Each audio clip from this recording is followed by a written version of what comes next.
All right, Yahoo! I'm saying Yahoo because in this hands-on exercise number 3, you're going to copy data from Yahoo Finance. Yahoo! Or data from somewhere else online and paste the data into Excel using Paste Special. So there's a link to the data right there, hands-on exercise number 3. Create a spreadsheet. You are creating the spreadsheet, 056 hands-on 03. And copy that data in from Yahoo Finance for Tesla market data. Paste it into Excel using Paste Special. Pause the video. Go do that. When you're done, come back and unpause the video, and I will not only show you my solution, so you're going to get the solution, but total bonus material. I'm going to prove to you that nobody knows anything. Nobody knows anything, right? There aren't like special genius smart people out there.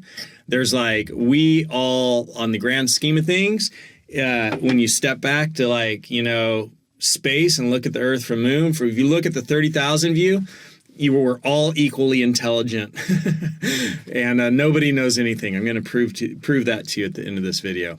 All right, so you paused it. You went and did your hands-on exercise. Now I'm going to do it too. And I'm going to talk like I'm from the South, like my mom's side of the family for the rest of this video. So I'm going to go down here. I'm going to open Excel. And then I'm going to click on that there thing, Blank Workbook. And once I got that, I think I'll click the disk little thing, that thing up there. And I'll hit the save. And then I'll go to browse and I'll put in what I want to save this as. And you got to make sure you put that little thing right there in the folder you want it, because you don't put it in the folder you want it, you can't find it later. And that's an important thing to know about. All right, now that I got that, I got to go find me my data. And this is the data I want right here. And so it just goes on, and the farther down you scroll, the more it keeps going on. There's no getting to the end of this data. Well, maybe right there I did, because maybe that's when Tesla started. But I don't reckon I need all that there data. I'll grab it anyhow. And I'll copy that. You just copy that sucker right there like that with Ctrl+C. And once I've done all that, I'm going to come over here, and I got to think about how I want to do this, but I like the right-click thing. The right-click thing, and you come in here, and you go to Paste Special, and then you hit text like that, and now I got my text in there, and that looks pretty good. I got 253 data points there, and I don't need this little note down there, because all I need is the data. And I ain't gonna format that, because that wasn't part of the deal. They just want me to paste it in, which means I'm done. So there's my hands-on exercise. And now what I'm gonna prove to you is ain't nobody know nothing. Ain't nobody know nothing. And I'm gonna do that by searching Google sales to Yahoo. Google sales to Yahoo. This is a little known fact. Most people don't know that. But some people made some pretty images about it. So I'm gonna look for that image, but I think I searched for the wrong thing. Maybe this is it right here. Nope, that ain't it. So I'm gonna try this. Google Yahoo by Google. Yahoo tried to buy Google. Yahoo tried to buy Google. 1998, Google said, we will sell you Google for $1 million to Yahoo. But Yahoo said, no, we ain't buying Google for $1 million. Because Yahoo was like, what? We're the industry leader.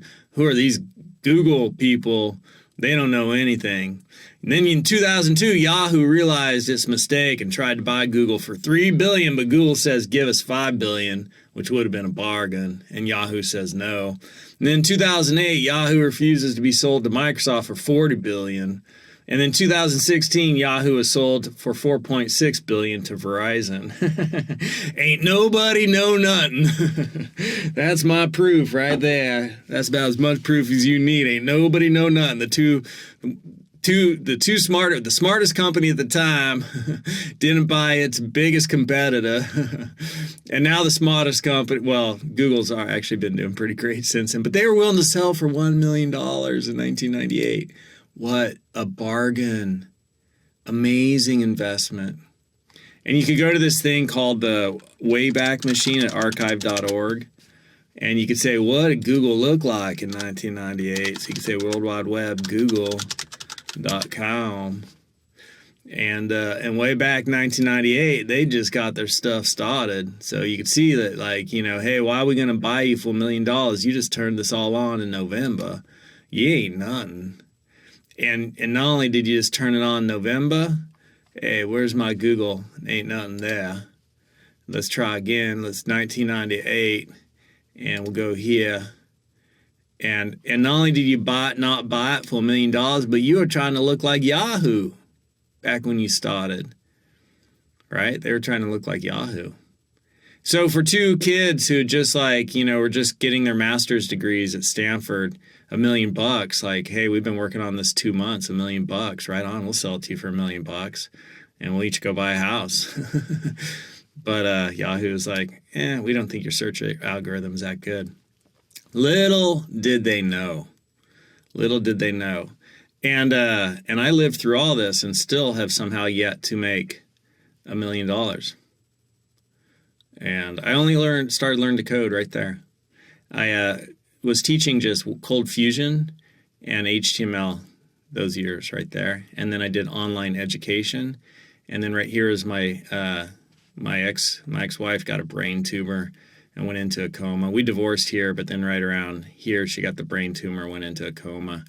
But she was going crazy already. We just didn't know it. Like, trip out on that, dude. I lived with a woman who went crazy. She had a brain tumor in her prefrontal cortex, and her emotions just got more and more out of control, because that's where you regulate emotion, your prefrontal cortex. So we divorced right there, and then she got the brain tumor was discovered and went into a coma right around in here. But yeah, programming right there. HTML cold fusion, which is programming light, not real programming, and then divorce, and then, like, you know, writing books. I don't know if you know this about me. Did I share this already? P. Scott McCloud, Amazon. Like, I was like totally crushed. Like, everything that had ever gone wrong in my life when I was growing up, I had a hard childhood, and then, like, you know, losing my first marriage. I was just full of grief and, like, totally destroyed. Not to mention, like, I always struggled socially when I was a kid and had a hard time socially. And when I was in college, I was the roommate that all the other roommates asked to move out. And so I feel like, you know, like, wow, struggled, had a hard childhood, and because I had a hard childhood, struggled socially. And then, you know, got out of college in the early 90s and just traveled around and waited tables, or mid 90s. And then, you know, met a gal, got married, but then she went crazy. She had a brain tumor, went crazy, and then we divorced. And right here, I was just like, man, I'm crushed. And so I just wrote. Every day I just write 20 pages a day. Like, that was my goal, 5,000 words. Yeah. And is that right? I think so. I can't think of it right now. But I wrote all those novels. That's how I got out of it. And I met another gal right here. Awesome. I did a whole bunch of therapy, and then we had kids, and it's like, wow, all of a sudden I'm 46. What a journey. Here I was 27, and then, like, I'm 46.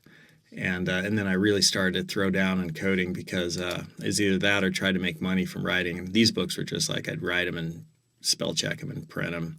I think I did share this, didn't I? I don't know. Anyhow, I talk about stuff in all kinds of different places, so sometimes I forget what I talked about where. All right, that was a cool one. I liked it. And 8 minutes, 58 seconds. We better cut out of this video. Forgot. Sorry I didn't tell you, hey, we're done with this one. Now it's personal time. But hopefully you figured it out if you didn't want to watch all this. And, you know, the nice thing about that story is that I really like sharing the full spectrum with my students, which you are now one also. Because it's not only the skills and knowledge, but it's also the wisdom, motivation, and inspiration. And the wisdom part is sometimes people think that, you know, oh, their life, you know, we all have our measure of joys and sorrows. We all have our measure of successes and failures and challenges and easy things. And you just, like, that's the experience. That's the ride. You know, it's got the low points and it's got the high points, and it's like the turns, and you just got to enjoy it and get out of everything that what you get out of it, and know that it shouldn't be otherwise. It's not otherwise. It's like that for everyone. And obviously some people get, you know, disproportionate balance of challenges, struggles, and others, you know, like my ex, brain tumor, bam, horrible. Sweet. All right. That's whatever hands-on exercise we were doing. I think that was 3. And I'll see you in the next one, hands-on exercise number 4.